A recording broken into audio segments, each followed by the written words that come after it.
Hello दोस्तों, मैं सुभय कुमार। दोस्तों, मैं 60 की बीपीएससी का जो हैंड रिटन नोट्स लाता हूँ उसके क्रम में दोस्तों मैं वीडियो मैं अपने चैनल पे डाल रहा था, लेकिन कुछ तकनीकी कारणों से या कुछ मेरी तबीयत डाउन होने से चलते मैं मैटर को बना नहीं पा रहा हूँ। दोस्तों, जो मेरा आंसर लिखा हुआ था, जो हमने 6-7 महीना पहले लिखा था, उससे करंट में अभी कोई इफेक्ट पड़ा नहीं है। कुछ छोटे छोटे हैं बातें जिसको आप ऐड कर लीजिएगा या हम ऐड करके इसमें बोल देंगे, जो मेरा मैटर ऑलरेडी बना हुआ है इसमें। तो दोस्तों, ये मेरा करंट अफेयर्स का पार्ट था। और इस बार चाइना को दोस्तों हर हालत में, चाइना को GS1 में करंट अफेयर्स में पूछ सकता है, या आपको GS2 में है जो किसी पार्ट में आपको लिखने की आ सकता है। क्या है कि बहुत सारा डायमेंशन चाइना के साथ बन रहा है अभी, और कोरोना महामारी के चलते भी ये जो कंडीशंस है जो बन रहा है कि हो सकता है चाइना के साथ व्यापारिक रूप से या सामाजिक रूप से है जो कुछ न क्वेश्चंस को GS1 के करंट अफेयर्स में डाल सकता है दोस्तों। तो ये जो मैंने वीडियो बनाया था दोस्तों, उसमें बहुत बहुत लोगों ने कमेंट किया कि ये जो दिख नहीं रहा है, तो उसी के चलते दोस्तों मैं उसका वीडियो है जो थोड़ा सा जो बना देता हूँ। ये दोस्तों एक्चुअली है जो पूरा इंडिया चाइना का जो हिंद महासागर का जो एरिया है उस पे है जो क्वेश्चंस पूरा फोकस किया गया है। इंडियन ओशियन पर फोकस किया गया, कैसे है जो चाइना को भारत काउंटर कर रहा है और किस प्रकार है जो चाइना है जो भारत को काउंटर कर रहा है, और अमेरिका की क्या है इसमें स्थिति, और भारत के पड़ोसी देश और चाइना के आसपास की स्थिति को इसमें दोस्तों मैं बताने की कोशिश किया। ये मेरा लिखा हुआ दोस्तों, और इस किसी सर का जो स्पेशलिस्ट सर थे उनका चेक किया हुआ है कॉपी, वही है जो हम आपके सामने रख रहे हैं दोस्तों। इसका मैंने इंट्रोडक्शन में है, वर्तमान अंतर्राष्ट्रीय संदर्भ में चीन एक महाशक्ति के रूप में उभर रहा है, लेकिन वर्तमान उसकी जो जीडीपी है 5.7 है। लेकिन दोस्तों इसका जो टोटल जीडीपी का ग्रोथ है दोस्तों अभी इसके पूरा जो 13 ट्रिलियन का है, फिर है जो अमेरिका का 23 ट्रिलियन का है, और भारत का 2.92 ट्रिलियन का है। तो उस समय दोस्तों 5.7% की जीडीपी ग्रोथ थी उसकी। चीन अपनी OBOR परियोजना, वन बेल्ट वन रोड परियोजना, दोस्तों वन बेल्ट वन रोड परियोजना जो कहते हैं कि टोटल मैनी टाइम में और ऊपर से जो आपका रोड का जो लिंक है दोनों को मिलाकर OBOR कहा जाता है, वन बेल्ट वन रोड के माध्यम से हिंद महासागर के समुद्री प्लस स्थलीय भाग पर अपनी औद्योगिक मार्ग नीति से अपना स्थिति को कायम रखना चाहता है। ये छोटा सा दोस्तों इंट्रोडक्शन देते हुए फिर अमेरिका ने इसकी महाशक्ति को काउंटर करने के लिए भारत के साथ संबंध को प्रगाढ़ बनाया। क्या है कि दोस्तों ये जो अपना स्थिति है दोस्तों, जो हिंद महासागर की स्थिति है, और एशिया में दो ही महाशक्ति जो महाशक्ति के रूप में उभर सकता है, एक चाइना है और एक है जो इंडिया है। तो संबंध अमेरिका से चाइना का सही नहीं है दोस्तों। ट्रेड वार की स्थिति और बहुत सारे जो कंडीशंस है उसके अमेरिका की नीति के खिलाफ है जो चाइना का काम करना, या चाइना अमेरिका के खिलाफ की नीति। तो अमेरिका को दोस्तों एक ही चीज दिखाई देता है कि हमारा एशिया में अगर कोई काम देगा तो भारत ही साथ देगा, और भारत सोचता है दोस्तों कि ये जो एशिया है वो मल्टीपोलर एशिया है। मल्टीपोलर एशिया का मतलब दोस्तों होता है कि यहाँ पर जितना भाग है इस पर सभी का अधिकार हो, लेकिन चाइना सोचता है कि हम यूनिपोलर रहे। यूनिपोलर का मतलब कि चाइना का प्रभुत्व रहे पूरा हिंद महासागर पे। तो दोस्तों इस स्थिति को समझने के लिए अमेरिका का सबसे अच्छा दाव है कि हम इंडिया के साथ अच्छा संबंध को बनाएं, और इस संबंध को बनाने के लिए इंडिया का जो रिलेशन है दोस्तों वर्तमान समय में आप देखेंगे कि अच्छा हुआ है। तो वही कर रहा है कि दोस्तों प्रगाढ़ करने के लिए भारत को अपनी OBOR में शामिल करना चाह रहा है। दोस्तों भारत को अपना OBOR में शामिल करना चाह रहा है, वो क्यों नहीं शामिल हो रहा है उसको हम आगे बताएंगे। संप्रभुता के लेकर और बहुत सारे कारणों के लेकर है जो आतंकवाद को जो समर्थन करता है वो भी कारण है, उसके कारण है जो भारत OBOR में शामिल नहीं हुआ। इसके लिए दोस्तों सेकंड OBOR सम्मेलन है जो कुल 152 देशों का प्रतिनिधित्व को किया गया था 2018 में 2019 में दोस्तों, लेकिन अपनी संप्रभुता का हवाला देकर भारत है जो इसमें शामिल नहीं हुआ। आप है जो एकदम सिंपल ऐसा है कि आप एग्जामिनर को समझा सके, जो आप बात कर रहे हैं एग्जामिनर को समझ सके कि आप क्या लिख रहे हैं। चीन ने अमेरिका से ट्रेड वार की स्थिति में जर्मनी की औद्योगिक नीति 2025 को है दोस्तों अभी चाइना ने अपना लिया, और अमेरिका की जो नीति है उसको है जो छोड़ रहा है। कहा है कि अमेरिका का जो जितना भी जर्मनी अभी आर्टिफिशियल इंटेलिजेंस पे सबसे अच्छा काम कर रहा, और उसी को एडॉप्ट किया है चाइना अपनी इंडस्ट्रियल पॉलिसी। तो इससे अमेरिका को डर है कि हम है जो यहाँ पर है जो मार खा जाएंगे। इसीलिए दोस्तों है जो ट्रेड वार की स्थिति बनी थी तो 2025 को अपना लिया है, जो वैश्विक स्तर पर अमेरिका के लिए उसका बाजार को खतरा बना हुआ है। एकदम समझा के एकदम छोटा छोटा पार्ट को एकदम समझाते हुए लिखे कि एग्जामिनर पढ़े और समझ जाए और आपका कॉपी चेक कर दे। भारत ने चीन को हिंद महासागर में रोकने के लिए अपनी विभिन्न रणनीति पर काम किया। भारत ने चीन को काम करने के लिए विभिन्न रणनीति पे काम किया। दोस्तों क्या क्या रणनीति है, तो क्वाड के बारे में जानते हैं। क्वाड 2.0 है। क्वाड पहले 2007 में बना था, लेकिन दोस्तों वो है जो सक्सेस रेट जो उतना उसका कम था, इसीलिए फिर है जो भारत, ऑस्ट्रेलिया, जापान और ऑस्ट्रेलिया मिलकर क्वाड 2.0 का है जो वो है जो वहाँ पर है जो अपना निर्माण किया। उसके लिए है जो बहुत सारे आप देखते होंगे कि नौसेना अभ्यास और इसके साथ अभ्यास है जो चलते रहता है। चाबहार बंदरगाह बहुत इंपॉर्टेंट है दोस्तों, आपका 64th मेंस में चाबहार बंदरगाह से क्वेश्चन आया था। उस क्वेश्चन के बारे में भी हम है जो चर्चा करेंगे, क्या दिक्कत है, क्या उसके साथ क्या लिखना चाहिए था, जरूर चर्चा करेंगे। श्रीलंका को कोलंबो और मोगातो पोर्ट, दोस्तों भारत है जो कोलंबो पोर्ट और मोगातो पोर्ट का वह है जो अपना निर्माण कर रहा है, जो चाइना को काउंटर करने के लिए। एशियान के साथ अच्छे संबंध, एशियान में जो 10 देश है दोस्तों जिसमें भारत नहीं है, जिससे अभी इससे पहले का चैप्टर में बताया था RCEP का, फिर ईस्ट एशिया का, फिर एशियान इंडिया का क्या क्या रिलेशन हुआ, क्या क्या मुख्य मुख्य बिंदु थे। RCEP में जाकर आप इसके पिछले लेक्चर में देख सकते हैं। बिमस्टेक की भूमिका, बिमस्टेक की भूमिका दोस्तों, भारत सार्क की भूमिका को छोड़कर बिमस्टेक की भूमिका पर है जो झुकाव ज्यादा कर दिया। बिमस्टेक की स्थापना 1997 में हुआ था दोस्तों। 7 देश हैं पाकिस्तान के छोड़कर, और जितने भी सार्क कंट्री है उसके है जो इसमें है जो बिमस्टेक में, और बे ऑफ बंगाल का एरिया में है, तो ज्यादा इफेक्टिव होता है दोस्तों इंडियन ओशियन में जाने के लिए और वहां से संबंध बढ़ाने के लिए। अरब देशों के संबंध OIC से भी क्वेश्चन पूछा था दोस्तों। देखिए, तो आपको हर एक एंगल से पढ़ना पड़ेगा दोस्तों। अगर आप पढ़ रहे हैं हर एक एंगल से, तभी है जो आप लिख सकते हैं। IR या करेंट अफेयर्स, करेंट अफेयर्स का कोई भी टॉपिक आपने 5 क्वेश्चन है जो 64th मेंस में पूछा। फर्स्ट क्वेश्चन था UN सस्टेनेबल डेवलपमेंट से, उसको भी आप लिख सकते थे अगर आप पढ़े होंगे तो। उसका 17 जो पॉइंट है उसका पॉइंट अगर पढ़े होंगे तो।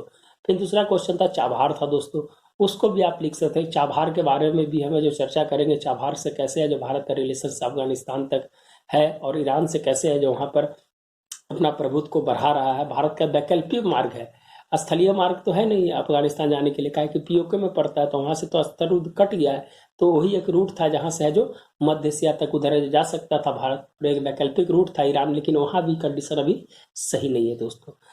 अमेरिका, अमेरिका से नजदीकियां, अमेरिका से नजदीकियां दोस्तों के अमेरिका के साथ रहने पे है जो एक पावरफुल टाइप का है जो कंट्री के रूप में देखा जाता है, और इसका जो भारत, लेकिन भारत को अमेरिका से सावधान रूप में ही रहना चाहिए दोस्तों। अमेरिका कभी भी है जो अपना वस्तु स्थिति को बताता नहीं है किसी विषय में। भी आप देख सकते हैं हाइड्रोक्लोरोक्विन के मामले में कैसे है जो भारत को एक दिन में धमका के रख दिया। तो भारत को अमेरिका से थोड़ा सा बच के रहना चाहिए, काहे कि अमेरिका वो 2008 का न्यूक्लियर ट्रीटी नहीं है दोस्तों, कि जिस समय भारत के दबाव में उसको न्यूक्लियर ट्रीटी करना पड़ा था। ये ओबामा नहीं है, ये ट्रंप है, और ट्रंप से सावधान रहना चाहिए। तो थोड़ी सी दोस्तों यहाँ पर है जो IR के अंदर में अपना अपना वर्चस्व भी बना के रखना चाहिए। भारत वह कंट्री है, विश्व का दूसरी सबसे बड़ी जनसंख्या वाला कंट्री है, इसके पास पावर PPP तीसरे नंबर की कंपनी, तीसरे नंबर की है जो कंट्री है। इतना पावर इसका है दोस्तों परचेजिंग का, किसी भी देश की अर्थव्यवस्था को उठा सकता है और गिरा सकता है। तो दोस्तों इस अपनी जो शक्ति है, कार्यशील जनसंख्या है, उस जनसंख्या को है जो उसको बनाए रखने और उसको स्किल्स को बढ़ाने में बहुत बड़ी भूमिका निभा सकता है किसी भी देश के साथ। इसीलिए दोस्तों भारत को अमेरिका के नजदीकियां को उतना ही स्तर से देखना चाहिए जितना स्तर से उसका अंतर्राष्ट्रीय राजनीतिक में उसकी प्रगाढ़ बनती है। तो ठीक है दोस्तों, UNSC में लोकतांत्रिक रूप से भूमिका, वो भी है जो दोस्तों चाइना का काउंटर करता है दोस्तों, कि चाइना है जो लोकतांत्रिक रूप से काम नहीं करता है, हर समय वीटो का प्रयोग कर देता है, जैसे अब तो अभी तो हो गया, लेकिन कहीं कहीं है जो स्थिति है जो दोस्तों है जो भारत के विपरीत रहता है। तो भारत भी है जो उसको सब देशों से मिलाकर वो है जो भारत है जो, आपको मालूम है दोस्तों कि कोई जरूरी नहीं है UNO में अस्थाई सदस्यता के लिए कोई जरूरी नहीं है कि कोई वीटो का प्रयोग कर देगा तो नहीं होगा। उसके लिए रूल है कि 193 देश में से अगर कोई 128 देश किसी देश को समर्थन कर देता है तो UNO में उसकी सदस्यता प्राप्त हो सकती है। काहे कि वीटो जो है दोस्तों, ये है जो निषेध नहीं है, ये सिर्फ है जो किसी भी चीज को रोक लगा सकता है, लेकिन जब 2/3 बहुमत से अगर पास हो जाता है तो वीटो भी काम वहां नहीं करता है दोस्तों, उसका क्लाउज है दोस्तों। इसके लिए बहुत सारा जितने भी UNO के जो महासचिव है इस पे जो अपना वक्तव्य भी रख सकते हैं, वक्तव्य भी रखे हैं। आप है जो 3-4 वो ऐसा ऐसा, भारत सबसे पहली बार जो UNO में अस्थायी सदस्यता के लिए 1991-92 में जब है जो अपना प्रश्न दिया था, तो उस समय भी है, उस समय तो बहुत सारे देश इंडिया के साथ नहीं थे, लेकिन दोस्तों फिर 2012-13 में भी भारत ने लगाया था, लेकिन है जो उतना पूरा नहीं कर पाए। 50-44 देश ही है जो दोस्तों है जो इनके इसके साथ हो जाता है। क्या कि एनएसजी में भी हाल फिलहाल में दोस्तों जब भारत को जब 48 देश है उसमें एनएसजी में, अब जब उसमें है जो भारत को सफलता नहीं मिल पाया। क्यों कि सफलता नहीं मिल पाया? क्योंकि भारत अपने स्तर से है जो नहीं लगाया था। अमेरिका अपने दबाव में भारत के लिए है जो पत्र लगाया था कि भारत को भी एनएसजी में है जो मेंबर होना चाहिए, लेकिन वहां भी है जो प्रस्ताव गिर जाता है। तो दोस्तों जब 48 पे प्रस्ताव नहीं बन पाता है तो 128 में कहाँ से बन पाएगा? तो यही सब कुछ कारण थे दोस्तों। एक कारण को देखते हुए दोस्तों है जो मैं इसका आंसर लिखा था, आप है जो देख सकते हैं। और क्या क्या है, भारत ने चीन को अपनी विदेश नीति के जरिए अपनी स्थिति को वैश्विक रूप से अपना हिंद महासागर एवं क्षेत्रों में काउंटर करना महत्वपूर्ण माना जा रहा है।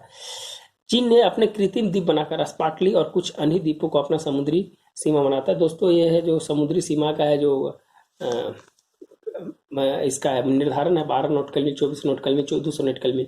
तो चाइना क्या करता है दोस्तों कि जब चाइना यहाँ पर है तो वो अपना कृत्रिम द्वीप यहाँ बना लेता है। तो कृत्रिम द्वीप यहाँ बना लेता है, तब यहाँ से 200 नॉटिकल मील उसका वो कहता है कि मेरा क्षेत्र है। यही दोस्तों है जो साउथ चाइना सी का सबसे बड़ा प्रॉब्लम है। आप इसको समझ जाइएगा तो समझ जाइएगा आप। तो यही चीज़ है दोस्तों। और भारत श्रीलंका वियतनाम का जो यूएनओ में जो लेकर गया उस चीज़ को नहीं माना, अंतर्राष्ट्रीय न्यायालय में नहीं माना। ये कहीं ना कहीं है जो हठधर्मिता को दिखाता और लोकतांत्रिक देश नहीं होने के चलते थोड़ा सा प्रॉब्लम है दोस्तों। वहाँ मात्र 3000 लोग हैं जो वोटिंग करते हैं इतनी बड़ी जनसंख्या में। तो कहा जाता है। और आपने अभी लोकतंत्र इंडेक्स आया था, उसका सबसे नीचे में है 2% है जो उसको 2 पॉइंट मिला है दोस्तों लोकतांत्रिक में। बहुत नीचे में उसका रैंकिंग है। क्या कि लोकतांत्रिक देश तो है ही नहीं, तो उसका तो पॉइंट मिलेगा ना। अब आपको कमेंट में बताना है कि भारत का कौन सा पॉइंट है और कौन सा लेवल पे भारत आता है और कौन से समूह में, ऑस्ट्रेलिया इंडिया समूह में है कि कौन सा समूह में है, आपको ये बताना है। दक्षिण पूर्व एशिया में अपनी नीति को लेकर वहां के देशों के साथ सीमा विवाद और विभिन्न देशों को लेकर हावी रहता है। इसके लिए वह देश के भारत के साथ संबंध बनाना चाहते हैं जैसे एशियान देश है। तो यही सब नीति है दोस्तों, आप इसको देख सकते हैं। ये एक फिगर है दोस्तों जिससे पूरा है जो बता दिए हैं। वन रोड वन चटगांव ये बांग्लादेश का है, म्यांमार का है दोस्तों। म्यांमार का कोम्बू करके एक जगह है वहाँ, उसका है जो बनाया है। श्रीलंका का हम्बन टोटा, मालदीव में माले, सेशेल्स और ग्वादर चाबहार दोस्तों। इसकी 74 किलोमीटर यहाँ के दोनों के बीच में अथी है, चाबहार से ग्वादर के बीच में। और यहाँ से दोस्तों ग्वादर से कासगढ़ के लिए ये दोस्तों पूरा चाइना का 27,000 किलोमीटर का ट्रेवल करना पड़ता था। लेकिन दोस्तों जब इसको बनने के बाद जब यहाँ से जाता है तो यहाँ से लेकर आता है और यहाँ से आने के बाद ऐसे जो कासगढ़ होते हुए चाइना पहुँच जाता है। तो 24,000 किलोमीटर की दोस्तों बचत होती है। 24,000 किलोमीटर की दोस्तों। ये इसका वन बेल्ट वन रोड है, एशियान का देश है दोस्तों।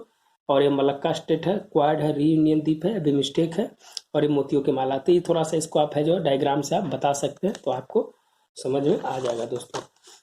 अब उसी को चर्चा कर देना। ग्वादर पोर्ट या पाक में स्थित है दोस्तों। ये सबसे ज्यादा भारत को यहाँ से चीन से आपत्ति है क्योंकि पीओके में सीपीईसी को ले जा रहा है। जो इकोनॉमिक कॉरिडोर है दोस्तों, चाइना पाक इकोनॉमिक कॉरिडोर है, उसको है जो वहां से ले जा रहा है। यहाँ से जो ले जा रहा है तो संप्रभुता को हवाला देकर भारत है जो काउंटर करता है, जो इसे विवादित क्षेत्र मानता है। काउंटर करने के लिए चाबहार पोर्ट ईरान में उसे कार्य क्षेत्र को सामूहिक रूप से कर लिया है। श्रीलंका का हम्बन टोटा पोर्ट जो चीन के सैनिक कार्य के लिए लेना चाह रहा था, लेकिन भारत ने अपनी कूटनीतिक प्रयास से, हाँ दोस्तों, चीन जो है श्रीलंका में जो पोर्ट बनाया था उस पोर्ट को है जो सैनिक यूज के लिए है जो कर रहा था प्रयोग। लेकिन है जो भारत के दबाव में श्रीलंका सरकार ने फिर है जो उस चीज को रोल बैक किया कि नहीं, आप 99 साल के लिए लीज पर ले लीजिए और उससे कमाई जो होगा वो है जो आप 99 साल तक आप उससे कमाई कीजिए, उसके बाद है जो आपको पोर्ट छोड़ देंगे और सैनिक कार्य के लिए नहीं। देखा है कि चाइना का जो डेप्ट पॉलिसी है दोस्तों की ऋण जाल में फंसाना सभी को, ये सबसे बड़ा। और भारत इसको अंतर्राष्ट्रीय मंच पर उठाया कि भारत के पड़ोसी देश के जितने भी हैं वो सबको है जो चाइना उसको ऋण जाल में फंसाने की कोशिश कर रहा है। तो इसीलिए दोस्तों, और हम्बन टोटा पे जो पोर्ट बनाया दोस्तों उससे श्रीलंका कोई फायदा नहीं है। जितना वो पैसा लगाया उससे ज्यादा वो ऋण में चला गया। तो को बोला कि हम इस पोर्ट को हम इससे कमाई नहीं है, लेकिन बहुत बेहतरीन पोर्ट बनाया दोस्तों, आने वाला समय में बहुत अच्छा होगा। और 99 साल के लिए है जो, और वो है जो दोस्तों बहुत ब्याज के दर पे है, करीब करीब 20% से ऊपर की ब्याज दर पे है जो उसको लगाया है। तो डेप्ट वेप की स्थिति को बताता है दोस्तों। Quad Bharat, Australia, Japan, America से मिलकर हिंद महासागर गतिविधि को कंट्रोल करने के लिए मजबूत संगठन बनाया है दोस्तों। एशियान और बिमस्टेक के साथ भारत के अच्छे संबंध के चलते वियतनाम तक पहुंच गया। भारत का कूटनीतिक प्रयास है दोस्तों। इसका एक और विस्तृत वीडियो भी बना दिए हैं। अब भारत चाइना का ये हिंद महासागर से लेकर था, वो भारत चाइना था, इसमें भारत चाइना का डिस्प्यूट एरिया नहीं है, सिर्फ हिंद महासागर से रिलेटेड है। भारत ने अपने पड़ोस नीति के जरिए चीन को अपनी सीमा के आसपास पड़ोसी देश की उपस्थिति प्रगाढ़ बना रहा है। डोकलाम मुद्दे पर चीन की अपनी सेना को 72 दिन की वापसी महाशक्ति के रूप में देखने का मौका मिल सकता है। भारत यूएनएससी के लिए अपनी स्थिति में लोकतांत्रिक तरीके से रखने पर अपने वैश्विक मंच पर अपनी मजबूती को आगे बढ़ा सकता है और चीन को महाशक्ति बनने से रोक सकता है। चीन भी अपना काउंटर कर रहा है दोस्तों, किस तरह से काउंटर करना है। अब यह दोस्तों की निष्कर्ष चीन वैश्विक स्तर पर महाशक्ति के रूप में उभरने के लिए कोशिश एक मासार्य कदम है, लेकिन भारत अपनी तेजी से बढ़ रही अर्थव्यवस्था से उभरती काउंटर करने की कोशिश एक प्रतिस्पर्धा के रूप में देखा जा रहा है, जो आर्थिक विकास को बढ़ावा दिया जाएगा। वर्तमान में दोनों देशों हिंद महासागर की स्थिति में अपने पक्ष में लाना तथा वैश्विक मंच पर अपने को शक्ति के रूप में दिखाना दोनों देशों की प्रतिस्पर्धा का उदाहरण है। ये दोस्तों इस तरह से निष्कर्ष अपने स्तर से दे दीजिए। और दोस्तों इस सर का जो हम टेस्ट देते हैं उनका जो चेक किया हुआ है, उन्होंने बहुत अच्छा नंबर है जो इनमें दिया था, बैलेंस उनको लगा था, तो उसी के लिए दोस्तों मैं आपके सामने इसको रखा हूँ। आगे भी है दोस्तों, उसमें भी है जो यूएनओ से रिलेटेड है। मैं इसको और किसी दिन वीडियो में बताऊंगा यूएनओ में कैसे है जो सदस्यता भारत को कैसे देखा जाता है। इसमें भी दोस्तों है जो 36 है जो मार्क्स इसमें भी सर दिए थे, तो इसको भी WTO को बारे में बताएंगे दोस्तों, WTO की क्या स्थिति है। सर का कुछ कोडिंग किया हुआ है, सर ने कुछ लिखा है, उसके बारे में भी है। ठीक है दोस्तों, ऐसा रहेगा तो फिर है जो आपको अगले वीडियो में दिखाएंगे। मिलते हैं दोस्तों नए वीडियो के साथ। अच्छा लगे तो वीडियो ज़रूर शेयर कीजिएगा, लाइक कीजिएगा। धन्यवाद दोस्तों।